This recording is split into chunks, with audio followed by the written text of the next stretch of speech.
I'm standing here in Hudson Park, overlooking the Long Island Sound in New Rochelle. It's high tide. Water, right now the water looks like I can literally touch it. It's higher than I've actually seen in a long time. I think Hurricane Ian and all the weather systems happening right now are definitely impacting that. So as I stand here, a little cold, but happy to be alive, filled with grace to be here this moment in time. I'm thinking about all of you out there who are struggling with where you are right now in your personal lives, and especially in your careers. I continue to get a lot of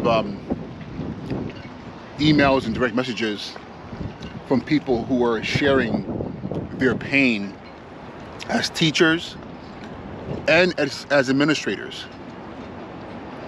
And I'm actually surprised that so many of you are reaching out to me, having been a former principal. And the reason I would say that I'm surprised that I have teachers reaching out to me is the fact that typically when you hear about teacher-principal relationships, it's negative. And I know that's not the case across the board. I know that's not the majority of the situations. But a lot of times what you hear about principals and teachers in that interaction is one bound with just a lot of negativity. A lot of teachers are struggling in their schools, and often the reason that's being given is the principal or administration, because they're not doing their job, or they're abusive, or they're not fair. There's all these reasons, or better yet, they don't understand. They don't understand what we do every day in this classroom. They don't understand what the kids are like. They don't understand, how hard this work is. They can sit in their office all day, and while we're in our classrooms, toiling every single day and working to meet their demands. These are words that I said too as a teacher. As a teacher, as a dean, even as a assistant principal, I would say all the time, until I stopped saying it, that the principal was the issue. The principal was at fault for all the things that were happening negatively in the school. But not only that, for the course of my career, or me not attaining the things I need to attain, or me not being successful in the work. And there are cases where that is the fact. There are people who are leading who should not be leading, plain and simple. I know a lot of those people myself personally. I've come across them in my career, in every stage of my career, from being a teacher to being a dean to being an assistant principal to being a principal. There are people who should not be leading schools, plain and simple. Just like there are people who should not be leading countries. There are people who should not be doctors or lawyers or police officers. There are people who just don't have the wherewithal and the giftings to be good at that job. But at the same time, there are people who should not be teaching. There are people who should not be in the classroom. There are people who should not be in front of children. And if you're a teacher, you know these people. You know these people. Some of these people are down the hallway from you. Some of these people are you're co-teaching with. And some of you might be listening to this, it might be you. I'm not saying this to put down anyone, but I'm saying this to spit facts.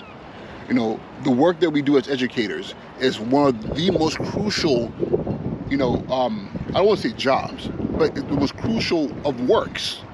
Because, I don't want to get biblical, but it says in the good book, a man who doesn't work should not eat. And what does it mean to work? It's not about having a job. It's about doing something constructive with your existence that contributes to everyone else. And there is no other profession than teaching or being an educator that speaks to that to its core. What we do in classrooms contributes to society. With that being said, the people who should be in the classrooms are the ones most critical in that process.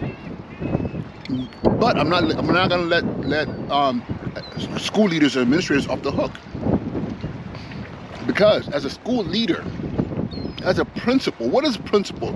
Principal means the point person, the principal. And when we talk about principal investment, the core of that investment that goes into something. That's what a principal is. And at its core, I would say, 99% of all principals, is something close to that, at least should be. 99% should have been teachers, and good teachers at that. People who are inspiring to students, who inspire to their colleagues. So when you become a principal, you continue to be inspiring to students, to families, to the community, and your colleagues. But a big part of that job is also making sure that you're protecting the profession. You're protecting our schools, our classrooms, our children. Meaning that you don't allow people who are not doing their jobs to be in that position. And as a result, good principals, and this, at this point I'm talking about good principals, not bad ones, not the ones who are just in it for the money or for the title or for the position. Good principals, those who are really about the work, struggle to ensure we have the best people in front of kids. And often it turns into a battle between individuals. You walk into a classroom and you see nonsense happening. You see kids not learning. You have kids complaining they're not learning. Yeah, I was a high school principal, for a while. I was a high school teacher and a dean and assistant principal for a while. And especially with high school kids, they will come and tell you, "Mister, what's happening in this class? Miss, come see." And when a child does that, when the customer does that, you're bound by your duty to go see. And when you see something not happening, your responsibility to address it. Okay?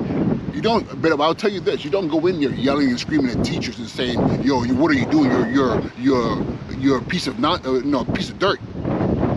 You find out what's happening, and then you come up with a plan to support that teacher to ensure that their pedagogy is at the level that's required to be successful for the kids in that classroom, for the kids in that school, for the kids in that community. And if that's not happening, and there's resistance, and the requirements needed to address the needs of the children are not being met by that individual, then the conversation is whether or not you should be in this profession, whether you should be teaching them in my school or in that school, plain and simple. And people are going to be upset about that. The point of what I'm saying this morning is this. It's very important that in the work that we do, that you're steadfast in your understanding of why you're doing it. It's not for ego. It's not for yourself, whether you're a teacher, whether you're a dean, whether you're assistant principal or you're a principal. It's not for you. It's not about you. It's about those children in the classrooms. Our responsibility is to make sure that they're getting everything they need. Everything that they need. But it requires that somebody does the tough work of questioning, of assessing, of monitoring what's happening in our classrooms in front of our children so they get what they need. And at the same time, I would say this one last thing. It is also responsible of teachers to address administration, to address their leaders if their leaders are not doing what they need to do. And it should not be based on emotion. It should be based on facts, on data. What is it that we're doing here? And this stuff is right there in front of you. But we need to remove the emotions out of it on both sides, teachers and principals or administration, and really focus on why we are there in these classrooms, which is for the needs and for the benefit of our children. Hopefully I made sense this morning. It's just something that's been brewing in my head from a couple of emails that I read. I wanted to just put out there. Let's focus on what we're there to do in our schools. It's not a battle between teachers and administration. There are good teachers and there are bad teachers. There are good principals and there are bad principals as well. But hopefully we're combining good and good so we can have great kids coming out of our schools. All right, ladies and gentlemen, let me get out of here. It is freezing. I'll talk to you all soon, all right? Peace.